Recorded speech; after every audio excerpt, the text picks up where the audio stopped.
Dengar pesan ini baik-baik. Kalau mau belajar dengan cepat keberhasilan seseorang ataupun apapun yang dia alami dalam kehidupannya, kita harus baca biografi seseorang. Nah, ada seseorang yang menulis biografi perjalanan hidupnya, latar belakangnya, pembelajarannya, kegagalannya, keberhasilannya, tekanannya, terobosannya, ketakutannya, pengharapannya, dan masih begitu banyak cerita yang indah. Dan ini ditulis seseorang bernama Daud. Suatu kali Daud dalam perenungannya, dia kayak flashback gitu. Dia udah jadi raja. Dia udah jadi seseorang yang diangkat tinggi. Dia udah jadi seseorang yang diurapi sama Tuhan, disertai, dituntun, dimampukan sama Tuhan. Dia sudah menjadi seorang pemazmur yang hidupnya suka menyanyi, suka memberitakan tentang siapa Tuhan di hidupnya dalam segala keadaannya. Bahkan Alkitab mengatakan dia seorang pemazmur yang disenangi di Israel. Wah, ini orang bukan main-main. Udah diangkat tinggi, diurapi sama Tuhan. Pemazmur yang disenangi di Israel. Itulah cerita tentang hidup Daud di akhir dari hidupnya. Punya 3 title itu tuh. Luar biasa banget. Tapi suatu kali dalam perenungannya, dia merenungkan perjalanan hidupnya, dan akhirnya dia menulis itu semua di dalam Mazmur 23. Ini menarik. Dia flashback tuh. Dia tulis ulang apa yang dia alami dalam hidupnya. Daud ini orang luar biasa. Alkitab mengatakan bahwa dia orang yang berkenan di hatinya Tuhan. Artinya selama hidupnya dia menyenangkan hati Tuhan. Padahal kita tahu Daud itu juga hidupnya nggak lurus-lurus amat gitu loh. Banyak melakukan juga hal yang Tuhan nggak suka. Tapi dia pribadi yang selalu kembali sama Tuhan. Sampai Alkitab menuliskan bahwa di dalam Kisah Para Rasul 13 ayat 36, sebab Daud melakukan kehendak Allah pada zamannya. Setelah dia melakukan kehendak Allah, lalu ia mangkat dan dibaringkan di samping nenek moyangnya, dan setelah itu dia diserahkan kepada kebinasaan. Artinya dia mati gitu.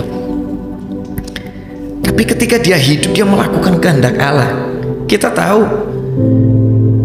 Daud banyak gagalnya juga, tapi ternyata Tuhan lebih memperhitungkan orang-orang yang di dalam kegagalannya selalu kembali kepada Tuhan. Kita bisa gagal, kita bisa salah, tapi ternyata benar kata firman Tuhan, sejauh timur dari barat tidak diingat lagi kesalahan kita, pelanggaran kita, selama kita masih mau balik sama Tuhan. Ada sesuatu yang baru, ada sesuatu yang begitu indah, ada sesuatu yang begitu manis yang ada di depan kita, yang menanti kita. Dimulai ketika kita mau kembali kepadanya. Mazmur 23 akan membantu kita mengerti betapa baiknya Tuhan, betapa indahnya Tuhan. Tuhan yang sama yang disembah sama Daud adalah Tuhan yang sama yang kita sembah. Dan Daud ngomong kayak gini di Mazmur 23. Dikatakan bahwa judulnya aja udah menarik banget. Tuhan adalah gembalaku. Udah, nggak perlu percaya yang lain, percaya sama orang yang hidupnya berjalan sama dengan Tuhan. Dia menemukan satu fakta yang tidak pernah diubahkan. Dia ngomong kayak gini, Tuhan adalah gembalaku. Tuhan tuh gembalanya kita. Kelihatannya keren ya jadi gembala ya. Tahu nggak gembala itu siapa sih? Gembala itu seseorang yang merelakan hidupnya supaya dombanya tetap hidup. Suatu kali ketika saya sempat pergi ke Israel, ada seorang tour guide ngomong kayak gini, tahu nggak? Gembala itu ketika musim dingin, yang tidur di gua supaya tetap panas, tetap dapat kehangatan, itu bukan dombanya. Yang jadi gini, yang tetap tidur di gua itu dombanya, sementara gembalanya tidur di luar. Hah?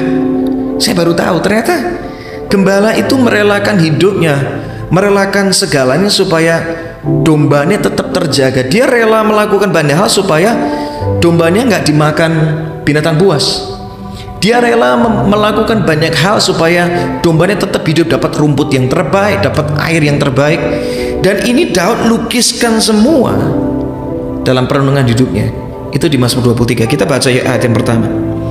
Ayat yang pertama dikatakan bahwa Tuhan adalah gembalaku, takkan kekurangan aku. Kalau Tuhan jadi gembala, berarti kita siapa? Daud ngomong, aku ini domba. Menarik ya, seorang raja yang begitu sukses, yang begitu hebat, mengumpamakan dirinya jadi seperti hewan loh. Dia sadar, dia nggak ada perumpamaan lebih baik. Aku ini kayak domba. Tahu nggak, domba itu bukan binatang yang keren ya. Kita harus tahu, domba itu nggak punya alat serang. Domba itu penglihatannya itu terbatas. Penglihatannya itu rabun, dia nggak bisa lihat jauh. Itulah kita, mata kita tuh terbatas. Manusia bisa mereka-reka hari esok, tetapi tidak bisa menebak pasti hari esok. Penglihatan kita akan masa depan kita tuh terbatas. Kita nih gampang takut. Domba tuh nggak pandai untuk mencari makan. Domba tuh mudah tersesat. Kita ini mudah tersesat. Baru ada hoax dikit aja udah pada bingung kan. Jika terluka perlu ada yang merawat. Terbatas, kita ini butuh orang lain. Itulah domba. Intinya gini, domba itu binatang yang lemah dan tidak dapat hidup tanpa gembala. Jadi gini, jangan sok hebat. Kita butuh Tuhan sebagai gembala kita. Tetapi ketika Tuhan menjadi gembalamu, kamu nggak kekurangan. Ketika aku kembali kepada Tuhan, Engkaulah gembalaku, Engkaulah penuntunku, Engkaulah penjagaku, Engkaulah pembimbingku. Aku nggak bisa Tuhan tanpa Engkau. Di momen itulah Engkau nggak kekurangan damai sejahtera, Engkau nggak kekurangan kekuatan, Engkau nggak kekurangan ketenangan. Masalah masih ada, tetapi ketenangan juga ada. Badai boleh bergejolak, tetapi kapalmu tetap tenang. Karena apa? Karena ada Tuhan di sana. Nggak usah takut. Tuhan itu luar biasa. Gak cuma itu, ayat kedua dikatakan, selama Tuhan jadi gembala, Ia membaringkan aku di padang berumput hijau, Ia membimbing aku ke air yang tenang, Ia menyegarkan jiwaku, Ia menuntun aku di jalan yang benar oleh karena namanya. Intinya gini, dari ayat 2 sampai ke ayat 3 ini melukiskan dengan jelas, dibaringkan ke padang berumput hijau, dibawa ke air yang tenang, disegarkan jiwanya, dituntun ke jalan yang benar oleh karena namanya. Jadi gini, selama Tuhan jadi gembalamu, Dia akan mempertaruhkan reputasinya buat Anda. Ditutup dengan kata oleh karena namanya. Tahu nggak? Misalnya gini, pernah dengar nggak ada perusahaan atau pabrik mobil gitu sampai menarik mobilnya kembali? Karena apa? Ternyata mobilnya itu ada masalah, brake sistemnya bermasalah atau apanya bermasalah, sampai ditarik sama pabriknya. Tahu nggak kenapa pabrik sampai lakukan yang terbaik untuk narik barang itu, untuk narik mobil itu? Karena pabrik sedang mempertaruhkan reputasi. Dia lakukan yang terbaik, dia akan bayar harga supaya ke depan barangnya tetap bagus, mobilnya tetap bagus, reputasi tetap aman. Demikian juga dengan Tuhan, Dia akan mempertaruhkan reputasinya. Dia nggak main-main sama Anda. Dia tidak akan ambil langkah yang bodoh, enggak. Tuhan itu akan lakukan semua yang terbaik. Karena reputasi ini adalah Tuhan yang baik. Reputasi ini adalah Tuhan yang berkuasa. Reputasi ini adalah Tuhan yang penuh dengan kasih. Dia akan lakukan segala macam cara supaya hidupmu dan hidupku itu tetap ada di jalannya. Dan gak cuma itu, Dia tahu kebutuhan. Dia tahu engkau butuh padang berumput hijau, tempat di mana engkau bisa tenang. Dia tahu bahwa jiwamu butuh disegarkan. Dia tahu engkau butuh air untuk engkau minum. Dia tahu kebutuhan. Dia tahu bahwa engkau butuh jalan yang benar. He knows all your needs. Dia tahu. Gak usah takut. Reputasi Tuhan mau supaya engkau tetap hidup, mau supaya engkau tetap berdampak, mau supaya engkau tetap jadi berkat hari-hari ini. Itulah Tuhan. Tuhan gembalamu. Gak usah takut sama hari esok. Gak cuma itu, ada musim di mana hidup kita di ayat 4, sekalipun engkau berjalan dalam lembah kekelaman, engkau berjalan di tempat yang gelap, yang menakutkan, yang engkau nggak tahu, udah pandanganmu terbatas, gelap menyelimuti, itu nggak mudah. Tapi firman Tuhan ngomong, Daud ngomong dengan jelas, aku tidak takut bahaya. Nggak usah takut bahaya. Karena apa? Ada reasonnya. Karena gembalamu, Tuhanmu, itu bersama dengan engkau. Gembala tuh nggak bakal tinggalkan dombanya. Itulah gembala, apalagi Tuhan. Kalau gembala di bumi aja nggak pernah tinggalin, apalagi Tuhan. Dia boleh naik ke surga, tapi Dia berikan Roh Kudusnya buat kita. Dia nggak pernah tinggalin kita. Itu loh Tuhan yang baik. Sekalipun kau berjalan dalam lembah kekelaman, Tuhan tetap bersama dengan engkau. Gadamu dan tongkatmu itulah yang menghibur aku. Kau tetap terhibur, tetap sukacita. Karena apa? Gembala itu punya dua hal, gada sama tongkat. Itu ada artinya. gada itu untuk menghalau musuh, untuk menghalau binatang buas. Jadi engkau dilindungi. Mana petaka boleh datang, perlindungan Tuhan tetap ada di sana. Tongkat itu bicara tuntunan. Ketika engkau nggak bisa melihat hari esok, ada tuntunan Tuhan di sana. Makanya saya suatu kali baca Mazmur 25 ayat 14 ya. Bagus banget, di situ dikatakan bahwa gini, orang yang dekat sama Tuhan itu adalah orang yang akan diberitahukan rahasia perjanjiannya Tuhan. Tahu nggak artinya apa? Kalau kita punya kartu ATM nih, ada passwordnya. Di dalam kartu ATM itu ada dananya, ada harta yang berharga di sana. Tahu nggak? Password itu cuma dikasih tahu, rahasia itu cuma dikasih tahu kepada orang yang dekat kan. Kalau Anda punya itu, nggak sembarangan. Misalnya nih di sini ada Oki, ada Simeon di sini nih. Mereka kalau punya ATM pasti passwordnya cuma dikasih tahu, nggak mungkin sama sembarangan orang. Orang yang cuma deket aja. Bisa jadi orang tuanya, bisa jadi istri atau suaminya gitu lah. Sama dengan Tuhan. Kalau kau deket sama Tuhan, kau dikasih tahu tuntunan Tuhan setiap hari. Setiap hari ini dinamis, kita nggak pernah tahu. Tapi bersama dengan Tuhan ada tuntunannya. Tuntunan itulah yang memampukan kita punya pilihan yang terbaik setiap hari. Kita butuh Tuhan. Kau boleh berjalan dalam kegelapan hari-hari ini, tetapi ada perlindungan, ada tuntunan Tuhan di sana. Ayat 5 menarik. Kau menyediakan hidangan bagiku di depan lawanku. Menarik nih. Kau mengurapi kepalaku dengan minyak, pialaku penuh melimpah. Di depan ada lawan, makan-makan, nggak masuk akal. Tahu nggak artinya apa? Lawanmu boleh di depan, tapi ketenangan Tuhan sediakan di sana. Santai, karena Allah di pihakmu, siapa lawanmu? Nggak ada. Manusia bisa menghancurkan kita, tetapi ingat, Tuhan tetap akan membela kita.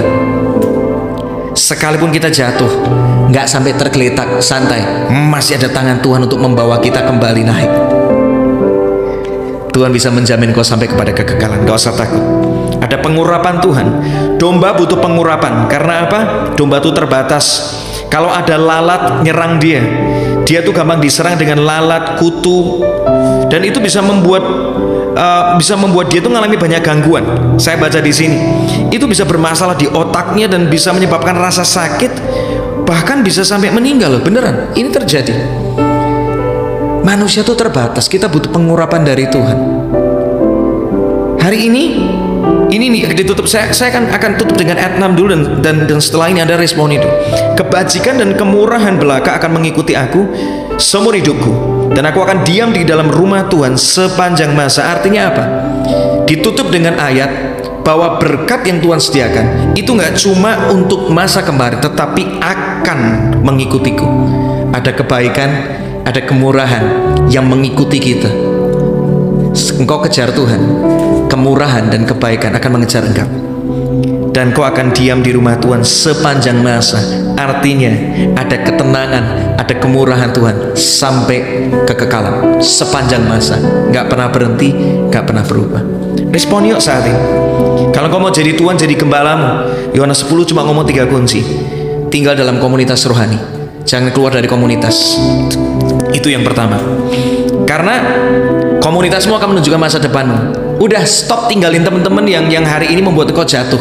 Cari orang-orang, cari gereja lokal, cari komunitas yang sehat yang bisa membuat kau kembali bangkit. Yang kedua, kenali suara Tuhan melalui firman-Nya, melalui keintiman yang kau bangun setiap hari. Baca firman lagi, cari Tuhan lebih lagi. Disitulah engkau akan kenali suara Tuhan, pribadi Tuhan dengan lebih lagi. Yang ketiga, izinkan Tuhan yang memimpin langkah hidupmu. Tuhan selalu punya skenario yang lebih bagus. Di sini dikatakan bahwa seorang gembala itu berjalan di depan domba-dombanya. Udah, mulai hari ini Tuhan yang di tempat utama. Setiap pagi ngomong, yuk Tuhan, berjalanlah di depanku. Tuntun aku nih dombamu, aku nggak bisa lihat jauh. Tuntun aku Tuhan. Kalau kau rindu menjadikan Tuhan sebagai gembalamu, seperti Daud menjadikan Tuhan sebagai gembalanya, seperti saya belajar setiap hari, kau bisa angkat tanganmu tinggi-tinggi. Dan saya akan berdoa buat Anda semua. Tuhan, setiap tangan yang terangkat Tuhan jamah. Seringkali kami merasa kami orang hebat, ternyata Alkitab ngomong kami ini domba. Kami gak bisa melihat jauh. Tetapi hari ini kami mau menjadikan Tuhan sebagai gembala kami. Kami mau kembali masuk di dalam komunitas rohani yang membuat kami kuat. Kami mau kembali untuk baca firman lagi dan mengenali suara Tuhan dalam keintiman.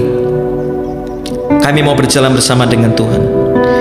Dan yang terakhir, kami mau mengizinkan Tuhan pimpin kami setiap hari, setiap waktu, setiap jam. Pimpin kami dalam setiap keputusan kami. Pimpin kami, karena keputusan-Mu Tuhan, rancangan-Mu selalu lebih baik daripada rancangan kami. Terima kasih Tuhan.